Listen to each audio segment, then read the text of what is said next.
Just to simplify this, Bafetu, to simplify this English here, Mnqoba Mqithi, sorry, Rhulani Mokwena will be the head coach of Mamelodi Sundowns. The head coach alone, the head coach of Mamelodi Sundowns.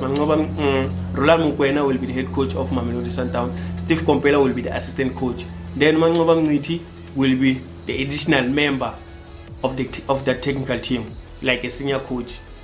But the main man there is Rhulani Mokwena. Rhulani Mokwena is the head coach of Mamelodi Sundowns as it from today. And then assistant by Steve Khompela. Then Mnqoba Mqithi will be just the additional member of the technical team. So there will be no